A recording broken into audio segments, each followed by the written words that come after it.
ಮಧುಗಿರಿ ತಾಲೂಕಿನ ಕೊಡಿಗೇನಹಳ್ಳಿಯಲ್ಲಿ ಗ್ರಾಮ ಸಭೆ.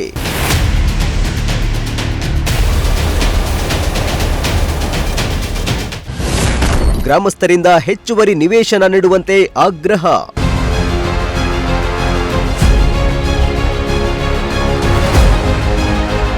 ಮಧುಗಿರಿ ತಾಲೂಕಿನ ಕೊಡಿಗೇನಹಳ್ಳಿ ಗ್ರಾಮ ಪಂಚಾಯಿತಿಯಲ್ಲಿ ಗ್ರಾಮ ಸಭೆ ನಡೆಸಿದ್ದು, ಸಭೆಯಲ್ಲಿ ಪ್ರಭಾರ ಪಿಡಿಒ ಎಂ ಶ್ರೀನಿವಾಸ್, ಸಿಬ್ಬಂದಿ, ಮುಖಂಡರು ಸೇರಿದಂತೆ ಗ್ರಾಮಸ್ಥರು ಹಾಜರಿದ್ದರು. ಸಭೆಯಲ್ಲಿ ನಿವೇಶನ ಹಂಚಿಕೆ ಸೇರಿದಂತೆ ಹಲವು ವಿಷಯಗಳ ಬಗ್ಗೆ ತೀವ್ರವಾಗಿ ಚರ್ಚಿಸಲಾಯಿತು.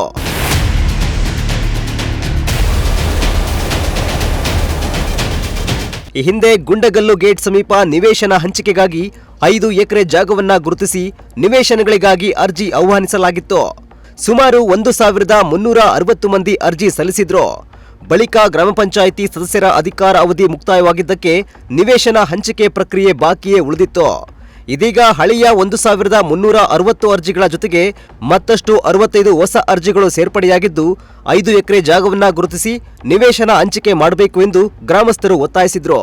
ಈ ವೇಳೆ ಗ್ರಾಮಸ್ಥರ ಬೇಡಿಕೆಗೆ ಸ್ಪಂದಿಸಿದ ನೋಡಲ್ ಅಧಿಕಾರಿ ಕೂಡಲೇ ಈ ಬಗ್ಗೆ ಸರ್ಕಾರ ಹಾಗೂ ಶಾಸಕ ಕೆಎನ್ ರಾಜಣ್ಣ ಅವರಿಗೆ ಶೀಘ್ರದಲ್ಲೇ ಪ್ರಸ್ತಾವನೆ ಸಲ್ಲಿಸಲಾಗುವುದು ಎಂದು ತಿಳಿಸಿದ್ರು. ಗ್ರಾಮ ಪಂಚಾಯತಿ ವ್ಯಾಪ್ತಿಯಲ್ಲಿ ನಿವೇಶನ ರಹಿತರಿಗೆ ನಿವೇಶನಗಳನ್ನು ಮಂಜೂರು ಮಾಡುವ ಕಾರ್ಯಕ್ರಮದಲ್ಲಿ ಇವತ್ತು ಗ್ರಾಮ ಸಭೆಯನ್ನು ಹಮ್ಮಿಕೊಳ್ಳಲಾಗಿತ್ತು. ಗ್ರಾಮ ಸಭೆಯಲ್ಲಿ ಅರ್ಜಿಯನ್ನು ಕರೆದಿದ್ದು, ಅರ್ಜಿಗಳು ಇವತ್ತು ಎಸ್ಸಿ ಪರಿಶಿಷ್ಟ ಜಾತಿಯಲ್ಲಿ 456 ಮತ್ತು ಪರಿಶಿಷ್ಟ ಪಂಗಡದಲ್ಲಿ 356 ಅರ್ಜಿಗಳು ಸಲ್ಲಿಕೆಯಾಗಿದ್ದಾವೆ. ಹಾಗೆ ನಮ್ಮ ಅಲ್ಪಸಂಖ್ಯಾತರಲ್ಲಿ 194, OBC-ನಲ್ಲಿ 388 ಅರ್ಜಿಗಳು, ಕುಟ್ಟೆ ಗ್ರಾಮದಲ್ಲಿ 56 ಅರ್ಜಿಗಳು ಸಲ್ಲಿಕೆಯಾಗಿವೆ. ಒಟ್ಟು 1450 ಅರ್ಜಿಗಳು ಸಲ್ಲಿಕೆಯಾಗಿತ್ತು. ನಮಗೆ ಕೇವಲ 111 ನಿವೇಶನಗಳು ಮಾತ್ರ ಪಂಚಾಯತಿಯಲ್ಲಿ ಲಭ್ಯತೆ ಇರೋದ್ರಿಂದ ಹೆಚ್ಚಿನ ಬೇಡಿಕೆ ಇರುವ ಕಾರಣ ಹೆಚ್ಚಿಗೆ ಮತ್ತೆ 2ನೇ ಹಂತದಲ್ಲಿ ಮಂಜೂರು ಮಾಡಿಕೊಳ್ಳಲಿಕ್ಕೆ ಸರ್ಕಾರಕ್ಕೆ ನಾವು ಮನವಿಯನ್ನು ಮಾಡಿಕೊಡ್ತೇವೆ.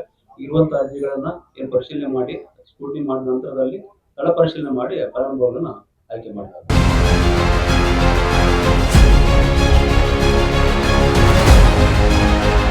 ಇನ್ನು ಈ ವೇಳೆ ಗ್ರಾಮದಲ್ಲಿ ಪರಿಶಿಷ್ಟ ಜಾತಿ ಹಾಗೂ ಪರಿಶಿಷ್ಟ ಪಂಗಡದ ಫಲಾನುಭವಿಗಳ ಸಂಖ್ಯೆ ಹೆಚ್ಚಿರುವ ಕಾರಣ ಮೀಸಲಾತಿ ಪ್ರಮಾಣವನ್ನ ಹೆಚ್ಚಿಸಬೇಕು ಎಂದು ಗ್ರಾಮಸ್ಥರು ಒತ್ತಾಯಿಸಿದ್ರು.